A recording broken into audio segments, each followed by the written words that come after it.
के शक्ति प्रिय बंधुओं, अभी हम बहुत ही सुंदर ईश्वर भक्ति के भजनों का स्वादन कर रहे थे। निश्चित रूप से ईश्वर की भक्ति के द्वारा हम अपने जीवन को पवित्र करके उस परमपिता परमात्मा की कृपा से अपने को पवित्र और श्रेष्ठ बनाकर अपने जीवन को सत्मार्ग पर चलाकर अपने आप को उत्तम और श्रेष्ठ बना सकते हैं और अपना आगामी जीवन और पारलौकिक जीवन भी पवित्र बना सकते हैं। जैसा कि आप सभी जानते हैं, आज का विषय है वैदिक शिक्षा व्यवस्था ही श्रेष्ठ क्यों। वर्तमान में जो शिक्षा की प्रणाली हमारे इस देश में है वह वास्तव में हमारे अंग्रेजों के द्वारा प्रदत्त है। हम सभी जानते हैं कि 1835 में मैकॉले ने यहाँ का सर्वेक्षण किया और उसके पश्चात ब्रिटिश पार्लियामेंट में अपनी रिपोर्ट रखी, जिसके आधार पर यह शिक्षा प्रणाली लागू की गई। और इस शिक्षा प्रणाली का उद्देश्य भी अलग था। अंग्रेजों का शासन था, वो चाहते थे कि हमारा शासन यहाँ पर सुस्थिर रहे। इसके लिए आवश्यक था कि अपने अनुकूल शिक्षा की व्यवस्था की जाए, क्योंकि किसी भी राष्ट्र की, किसी भी समाज की अगर व्यवस्था देखनी है, आधार जो होता है कि वह किस दिशा में जाएगा, उन्नति करेगा या अधोगति में जाएगा, उसका आधार शिक्षा ही है। तो अंग्रेजों का उद्देश्य क्या था? अंग्रेजों का उद्देश्य था अपने लिए ऐसी संतति का निर्माण करना जिसके द्वारा वह इस देश पर शासन कर सके। जैसा कि मैकॉले ने कहा कि वह एक ऐसे लोगों का निर्माण करना चाहता है भारत में जो देखने में तो भारतीय लगे, परंतु उनकी पूर्णतः मानसिकता जो हो वह ईसाई धर्म से प्रभावित हो। उसका उद्देश्य यह था कि अपने राष्ट्र के लिए, अंग्रेजों के लिए एक ऐसे लोगों का निर्माण करना जो कि उनके अनुकूल, उनके विचारधारा के अनुकूल इस समाज को संचालित कर सके। इसी उद्देश्य से उन्होंने अपनी शिक्षा पद्धति लागू की और उस शिक्षा का पद्धति का उद्देश्य था कि भारतीय जो हमारी वैदिक संस्कृति है, जो वैदिक धर्म है, उसको हीन सिद्ध करके अंग्रेजी सभ्यता को श्रेष्ठ सिद्ध किया जाए। हम लोग में एक हीन भावना आ जाए और यह मान ले कि हम लोग कुछ नहीं जानते, हमारे पूर्व में जो हमारे पूर्वज थे वो बिल्कुल मूर्ख और बुद्धिहीन थे, और जो भी हमने प्राप्त किया, जो भी हमारे देश में सभ्यता आई, उसका मूल में अंग्रेज है। इसलिए हम अंग्रेजों का आभार व्यक्त करें, उनका धन्यवाद दें कि उन्होंने शिक्षित बनाया। और इस बात से हमारे भारत के अनेकानेक लोग प्रभावित हो गए और उन लोगों ने भी कहना शुरू कर दिया कि हमारे भारत की उन्नति के मूल में अंग्रेजों द्वारा प्रदत्त शिक्षा प्रणाली है। यदि अंग्रेज भारत में नहीं आता तो भारत की उन्नति कुछ भी नहीं हो सकती। भारत के लोग तो जैसे पूर्व में मूर्ख और गंवार थे, वैसे के वैसे ही रहे। और इसके कारण क्या हुआ कि हम जन सामान्य के अंदर एक भावना आ गई कि हम लोग कुछ नहीं जानते, हमारे ज्ञान, जो भी ज्ञान की वृद्धि हुई है वह हमारी पाश्चात्य संस्कृति के कारण। और इस कारण से हम लोगों में जो हीन भावना आई, हम अपने मूल संस्कृति, वैदिक संस्कृति से विमुख हो गए और हमने मात्र पाश्चात्य संस्कृति का अंधा अनुकरण आरंभ कर दिया। और वही स्थिति आज भी है। आप देखिएगा कि आजादी के 75-78 साल बाद भी आज वही स्थिति है। आज भी हम अंग्रेजी भाषा को ही सर्वश्रेष्ठ मान रहे हैं। आज भी यदि कोई अंग्रेजी नहीं पढ़ा हुआ तो हम उसको हीन दृष्टि से देखते हैं। आज भी यदि कोई विदेशी आके कोई बात कुछ कहता है तो हम उसका बड़ा सम्मान करते हैं, और यदि हम भारतीय कोई बात कहता है तो उसका उतना मूल्य नहीं होता। जब हम चीज कहते हैं फॉरेन रिटर्न है, बाहर से कोई आया है, तो हम कहते हैं हाँ ये तो बहुत विद्वान हो गया होगा। ये क्या कारण क्या है? कारण यह है उस पाश्चात्य संस्कृति और विदेशी शिक्षा की पद्धति जो है, मैकॉले की शिक्षा पद्धति, उसका प्रभाव हमारे पतन में, देश के पतन में मूल कारण जो रहा वह रहा पाश्चात्य संस्कृति का और पाश्चात्य शिक्षा प्रणाली का अंधा अनुगमन, और पाश्चात्य शिक्षा प्रणाली का अपना उद्देश्य था। वास्तव में जो उनका उद्देश्य क्या था, उनके लिए शिक्षा क्या था, साक्षर करना। उनके लिए शिक्षा का एकमात्र उद्देश्य था कि इनको साक्षर बनाया जाए ताकि ये क्लर्कों के रूप में हमारे जो कार्य है उसका निष्पादन कर सके।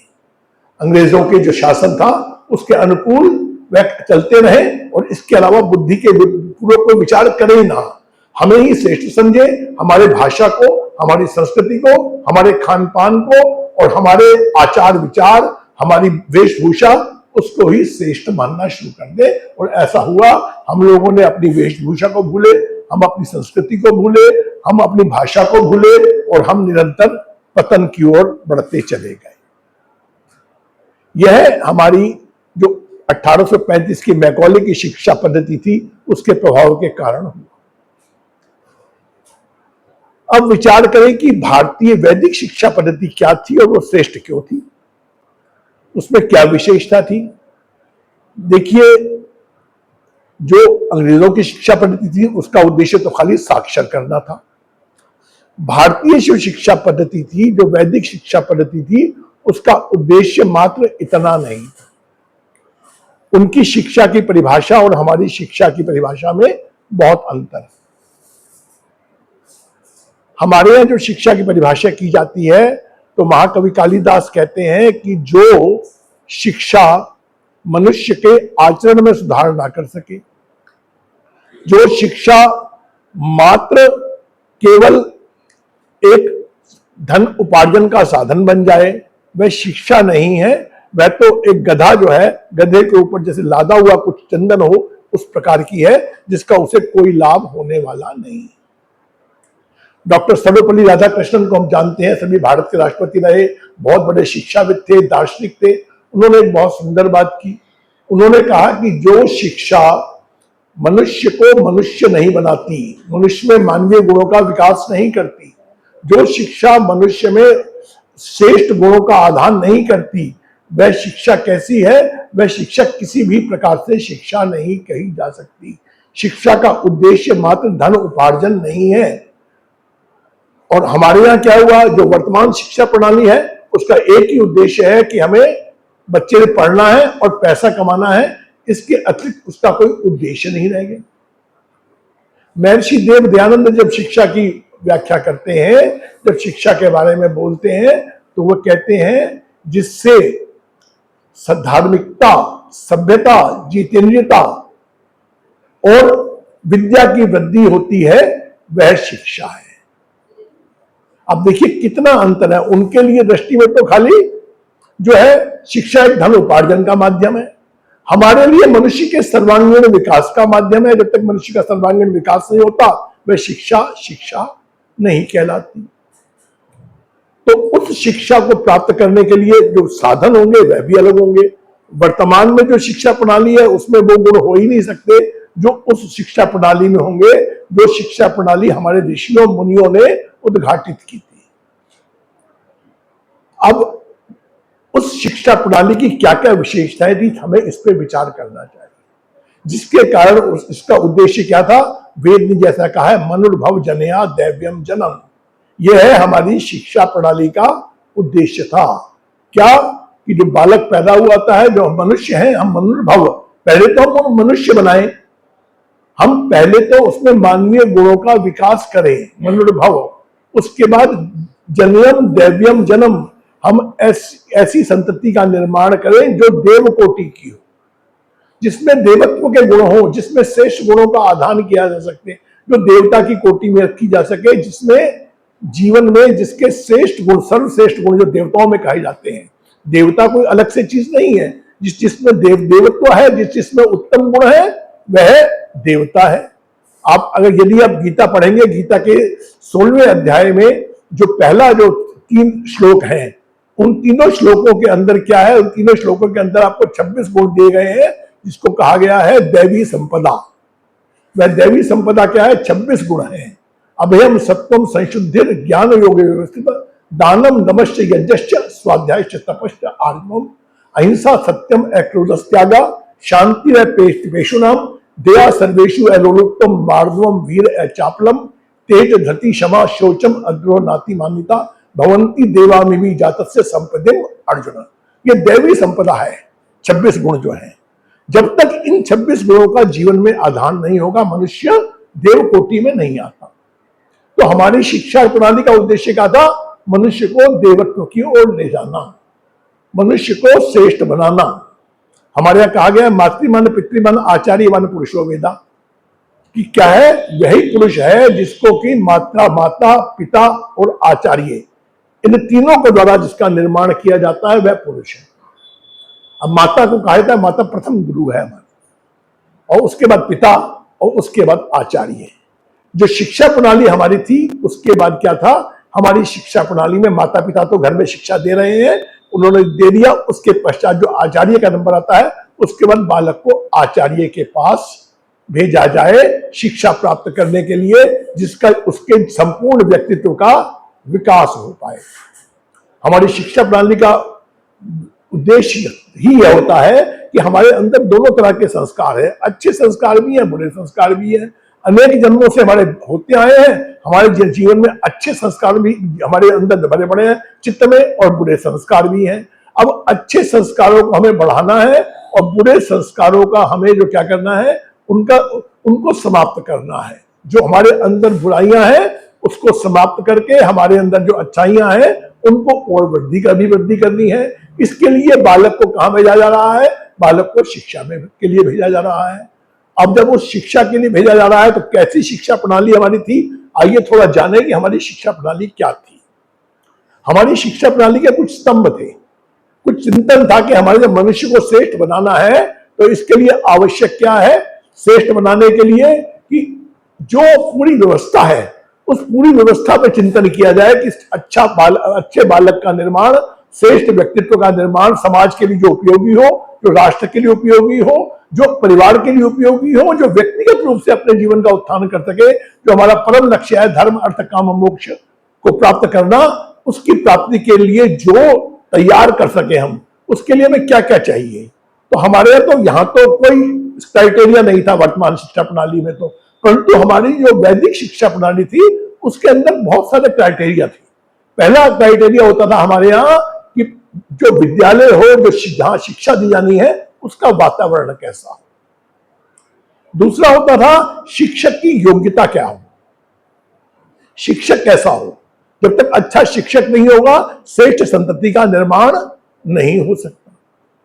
उसके बाद होता था कि जो शिष्य है उसकी योग्यता क्या हो, उसके अंदर योग्यता क्या हो, और इसके साथ साथ गुरु शिष्य का संबंध कैसा हो आपस में, और इसके साथ शिक्षा किस प्रकार दी जाए, शिक्षा का माध्यम क्या हो, किस प्रकार से शिक्षा प्राप्त करके बालक उन्नति कर सकता है।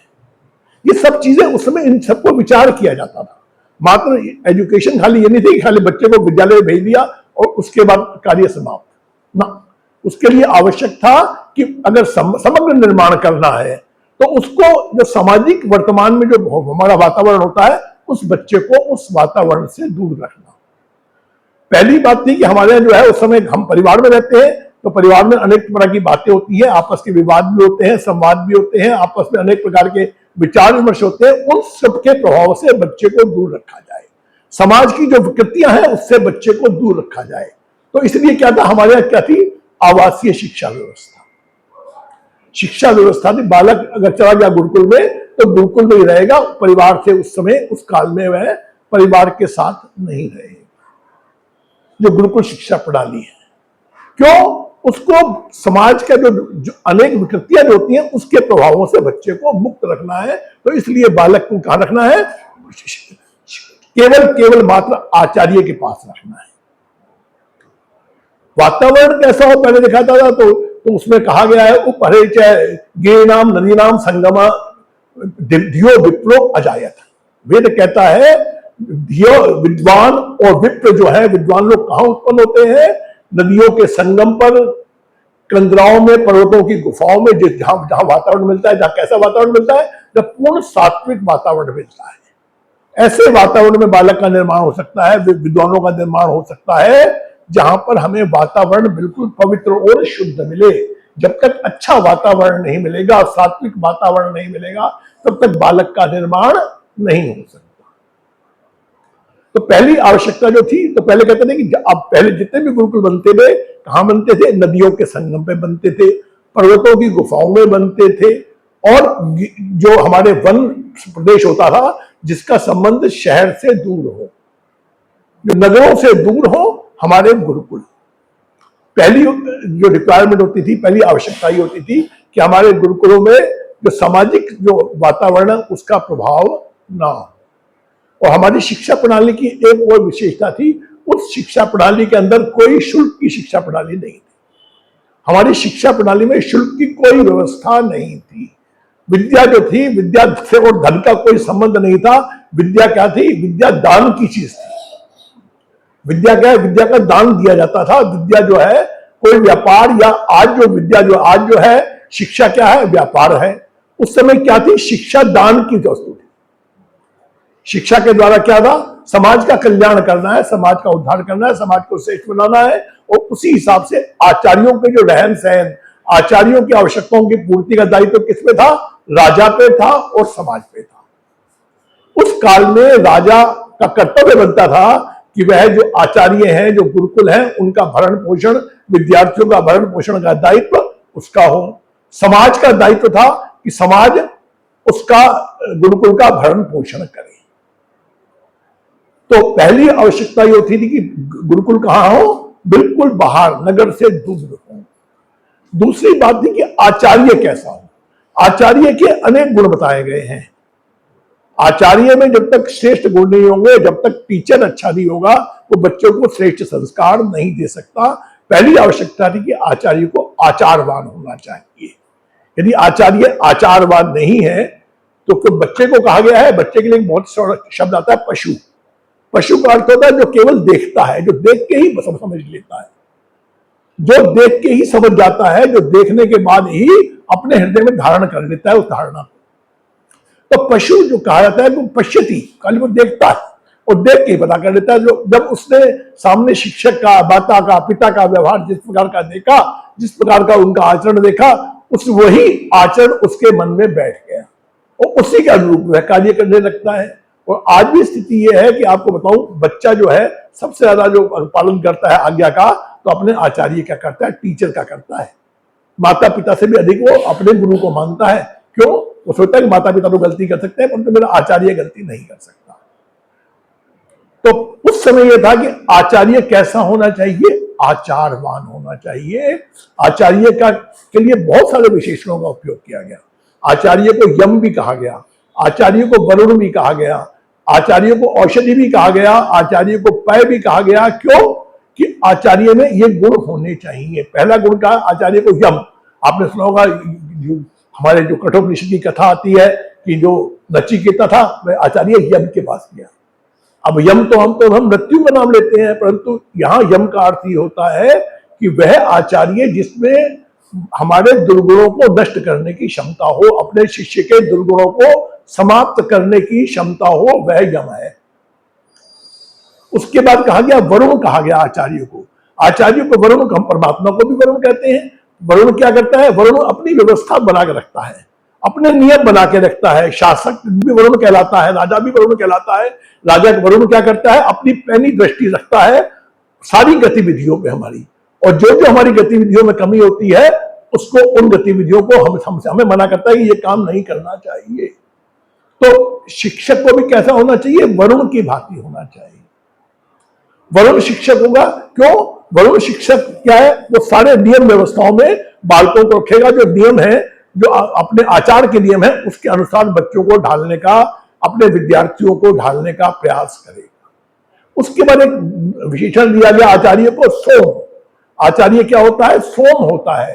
सोम कैसा है? मृदुभाषी होता है, शांति प्रिय होता है, मन में उसके हमेशा जो है वो सौम्य रहता है, उसमें उद्विग्नता नहीं होती।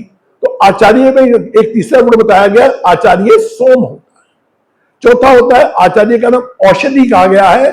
औषधि आचार्य को इसलिए कहा गया है कि हमारे अंदर जो भी कमियां होती हैं, जो भी रोग होते हैं, अनेक प्रकार के मनोरोग होते हैं, उन मनोरोगों का विश्लेषण करके औषधि की भांति उन सब का जो है, उन सब रोगों को समाप्त करता है।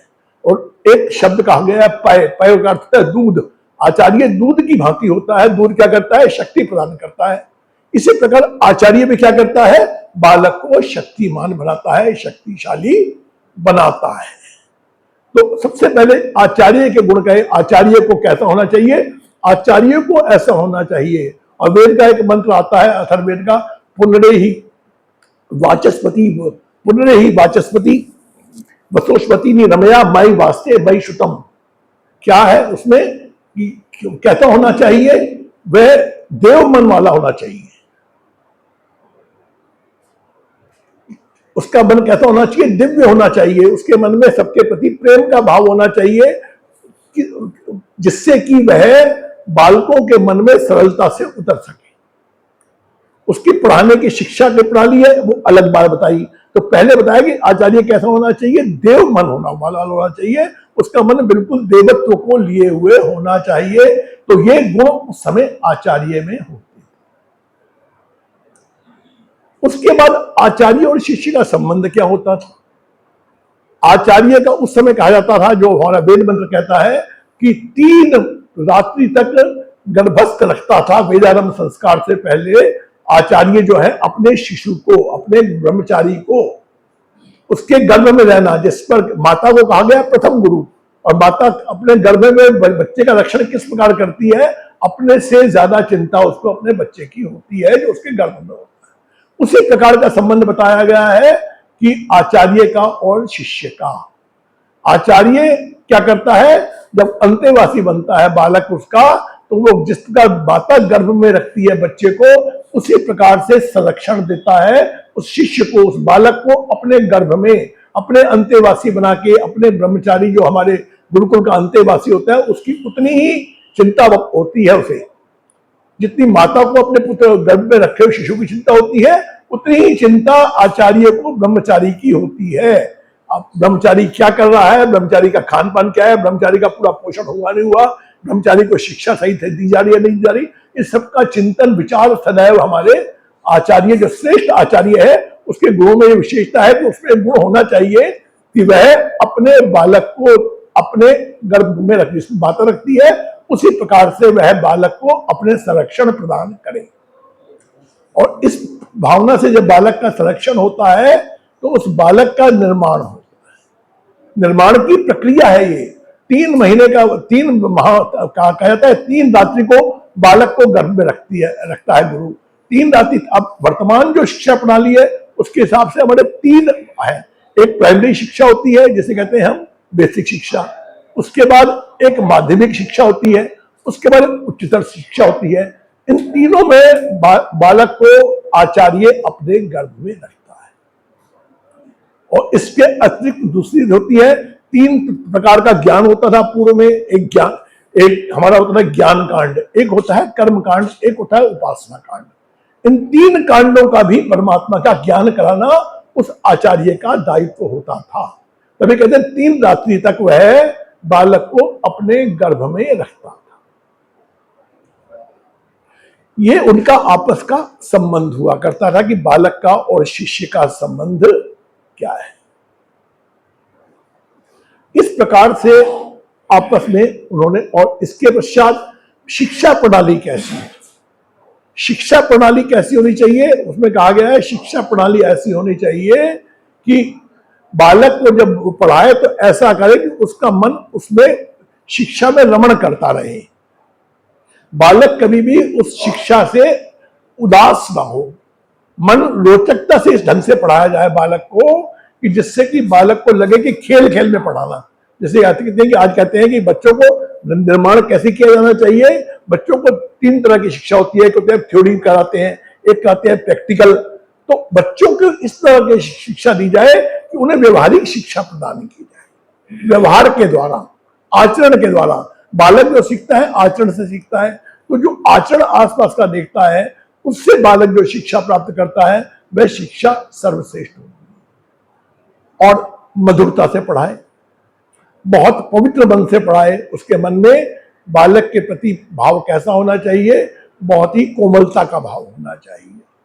बच्चे के प्रति किसी प्रकार की कोई विद्वेष भावना किसी बालक के प्रति आचार्य में नहीं होनी चाहिए, और आपस के संबंध दोनों के आपस में ऐसे हो जैसे कि अलग कभी रह ही नहीं सकते। शिष्य और जो है आचार्य दोनों का ही कल्याण चाहता है। हम वेद में मंत्र सुनते हैं, उपनिषद का जो हमारा तैत्तिरीय उपनिषद है वह उसमें शिक्षावली है, शिक्षा कैसी होनी चाहिए इसके बारे में चर्चा है।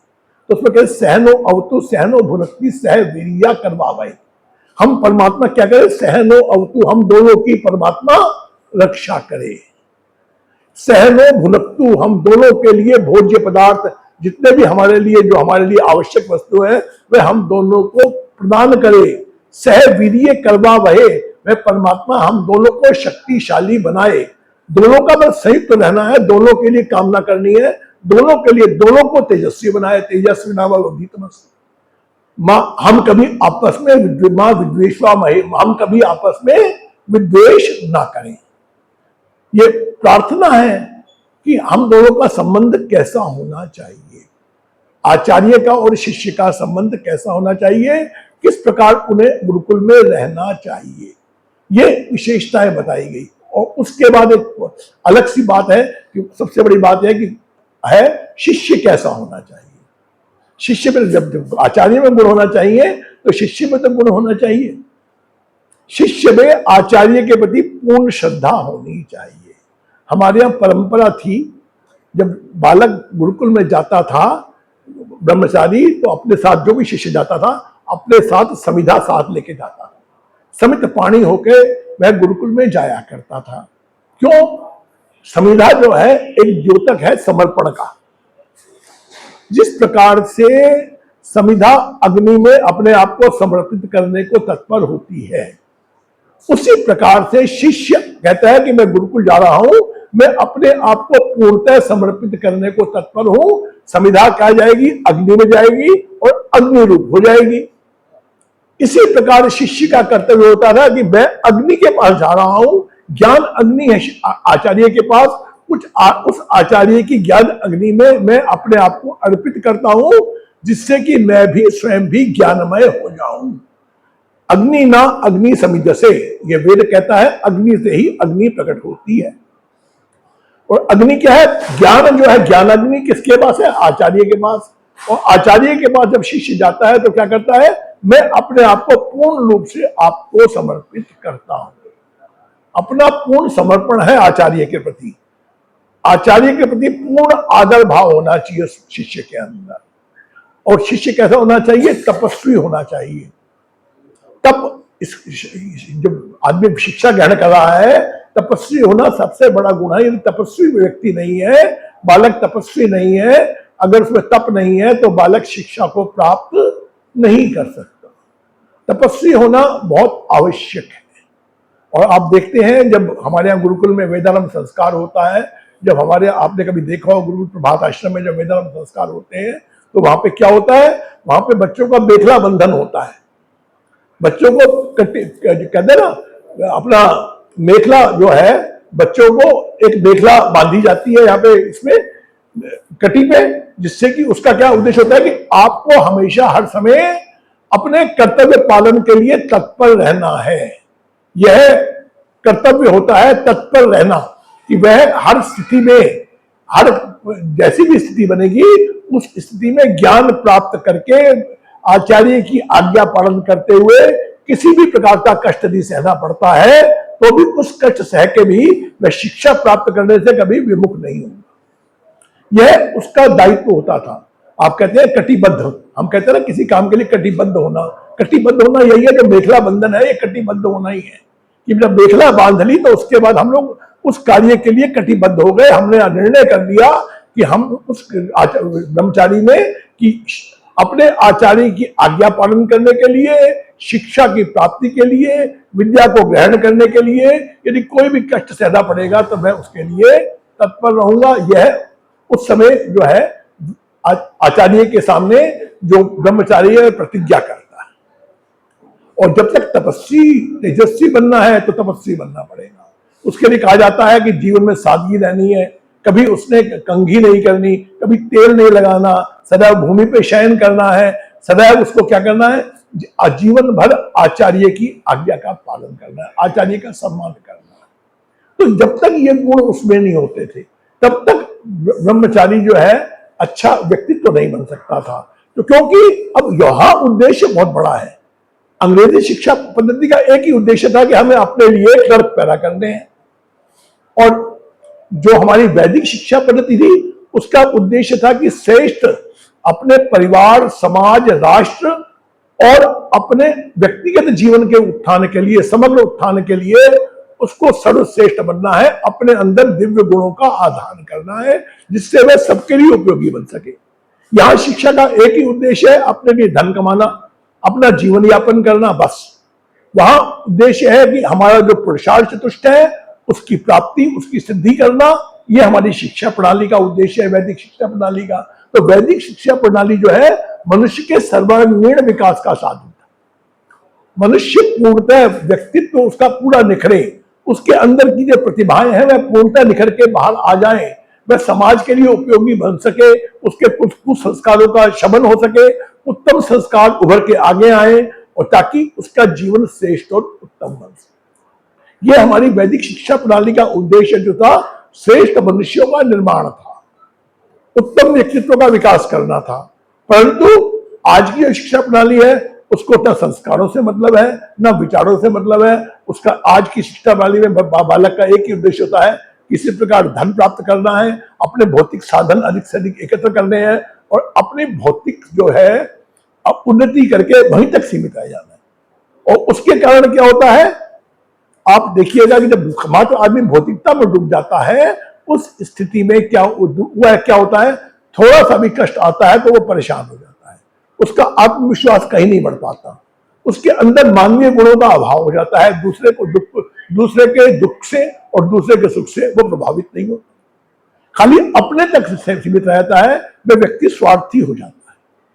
जबकि वैदिक शिक्षा प्रणाली का उद्देश्य था मनुष्य मात्र के लिए व्यक्ति काम कर सके, मात्र अपने तक न सोचे, मात्र अपने आवश्यकताओं की पूर्ति तक ही सीमित न रहे, अपितु समस्त मानवता के कल्याण के लिए कार्य कर सके। यह वैदिक शिक्षा प्रणाली का उद्देश्य था। क्योंकि हमारी भावना तो रही है वसुधैव कुटुंबकम की, हम तो समस्त विश्व को अपना परिवार मानते हैं, और वहां पे क्या है, वहां मात्र अपने आप को, अपने परिवार को, अपने बच्चों तक सीमित होकर मनुष्य रह जाता है, इसके आगे बढ़ नहीं पाता। तो उनके उद्देश्य और हमारे उद्देश्य में बड़ा अंतर है। हमारी वैदिक शिक्षा प्रणाली का उद्देश्य बहुत विस्तृत और बहुत पवित्र था, तो हमें उस पवित्र उद्देश्य की प्राप्ति के जो हमारी भावना थी उसके अनुसार ही हमें हमारा कर्तव्य बनता है कि वर्तमान में भी हम प्रयास करें कि अधिक से अधिक गुरुकुल प्रणाली के द्वारा बालकों का निर्माण हो। यदि बालकों का समाज का निर्माण करना चाहते हैं, राष्ट्र का निर्माण करना चाहते हैं, तो सबसे अच्छा साधन है कि गुरुकुलों के द्वारा जो शिक्षा प्राप्त की जाती है, उस गुरुकुल शिक्षा पद्धति का जितना अधिक प्रचार प्रसार होगा उतना ही राष्ट्र उत्तम और श्रेष्ठ बनेगा। क्योंकि गुरुकुल ही एक साधन है जिसके द्वारा वैदिक संस्कृति, हमारा धर्म, हमारा राष्ट्र बच सकता है। अन्यथा जो पाश्चात्य संस्कृति का प्रभाव है वह आपकी संस्कृति को, समाज को नष्ट कर देगा। हमें अपने आप को उत्तम बनाना है, समाज को श्रेष्ठ बनाना है, राष्ट्र का निर्माण करना है, तो हमें क्या करना है, वैदिक संस्कृति, गुरुकुल शिक्षा प्रणाली जो है उसमें अभिवृद्धि करनी होगी, उसमें सहयोग करना होगा। क्योंकि हमारा उद्देश्य जो है, हमारी शिक्षा जो है, मैंने बताया नहीं, जैसे महर्षि देव दयानंद कह रहे हैं कि जिससे धार्मिकता, सभ्यता, जितेंद्रियता और विद्या की वृद्धि हो। ये चार चीजें ऋषि ने बताई हमें। क्या धार्मिकता के बोलते हैं तो धार्मिकता का अर्थ मात्र पूजा पाठ से मत लीजिएगा। धार्मिकता का अर्थ है कि अपने कर्तव्य का पालन करने के लिए हम तत्पर रहें। अब हमारे कर्तव्य हर तरह के हैं। हमारे पारिवारिक कर्तव्य माता पिता के प्रति है, हमारे कर्तव्य अपनी संतान के प्रति हैं, हमारे कर्तव्य जो है अपने राष्ट्र के प्रति भी हैं, हमारे कर्तव्य अपने समाज के प्रति भी हैं। तो जो जो हमारे कर्तव्य हैं उन कर्तव्य के पालन करने के लिए हम तत्पर रहें। पहली बात है धार्मिकता आनी चाहिए। दूसरी है जितेंद्रियता। जितेंद्रियता दोनों तरह से आती है। एक हमारे जो अधोभाग में हमारे जो काम वासना है उससे संबंधित है, और इसके साथ जितेंद्रियता है हमारा कान है, वह भी तुम्हारी इंद्रिय है। हम कान से भद्र सुने, भद्रम करने भी सुनयाम। हम आंखों से भद्र देखें, भद्रम पश्ये माक्षप्रिय जत्रा। हमारे जो नेत्र है वो अच्छा देखें, बुरा ना देखें। हमारे कान जो सुने अच्छा सुने, हम मुंह से बोले, वाणी से बोले तो जो बोले भद्र बोले, अच्छा बोले। ये जितेंद्रियता है। ये जितेंद्रियता हमारे अंदर आएगी तो हमारा अपना उत्थान होगा। और इसके अलावा विद्या की वृद्धि हो।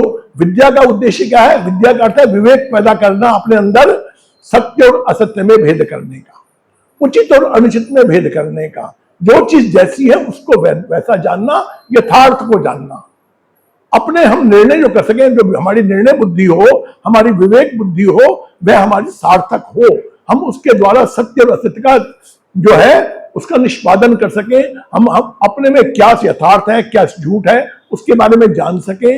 और इसके बारे समाज में हम कहते हैं ना, जो चीज जैसी है जो मर्जी मानो ना, जो चीज जैसी है उसको वैसा ही मानना, वैसा ही जानना, यह विद्या है।